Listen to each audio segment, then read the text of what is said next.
ไปเบิ่งบรรยากาศการสลองแซมของสโมสรบาเตยามชนลาวเฮาก็คือทางด้านสโมสร WG นาคาเนาะทั้ง2รุ่นด้วยกันก็คือยู9ปีแล้วก็ยู11ปีสามารถคว้าแซมไปได้ในรายการเดอะไฟยิงครับ2025อยู่ที่ซอโบจีนในระหว่างวันที่2-7 ตุลา2025พิเศษในนั้นมันดู11 ปีเนี่ยก็สามารถป้องกันแชมป์ได้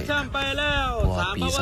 2024แม่นไปแข่งขันอยู่10 ปีก็สามารถญาติได้แชมป์นะซึ่งมาปี2025ทางเจ้าภาพก็ได้เชิญเอาชุดเก่านะ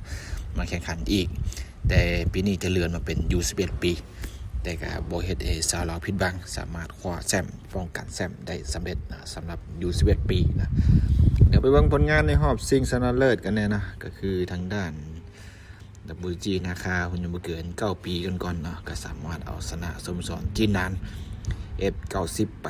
3-1 คว้าแชมป์ไปครองนะส่วนว่าหุ่นอายุบ่เกิน11 ปีก็สามารถเอาชนะสโมสรหางสู้14นะไปด้วยผลสกอร์4-0นะคว้าแชมป์ไปแล้วก็เป็นการป้องกันแชมป์ไปได้อย่างยิ่งใหญ่นี่ก็เป็นบรรยากาศการฉลองแชมป์ที่ว่าอลังการซะเหลือเกินนะส่วนว่าผลงานรอบแบ่งกลุ่มรอบ8 ทีมรอบ4 ทีมไปเบิ่งในลิงก์ที่ว่าแอดก็ได้เฮ็ดคลิปออกไปก่อนหน้านี้นะก็ดังที่ฮู้นำกันแล้วว่าสโมสร WG นาคาของเฮามันมีชื่อเสียงเนาะจากการสร้างผลงานอย่างโดดเด่นในการขันบาเตะเยาวชนทั้งภายในและก็ต่างประเทศโดยเฉพาะก็แม่นในปีนี้เนาะสามารถคว้าแชมป์โลกรายการอยู่ที่ประเทศโปรตุเกสมือบ่โดนมานี่นะซึ่งล่าสุดก็สามารถป้องกันแชมป์รายการอยู่ที่ซอโบจีนได้สำเร็จก็ถือว่า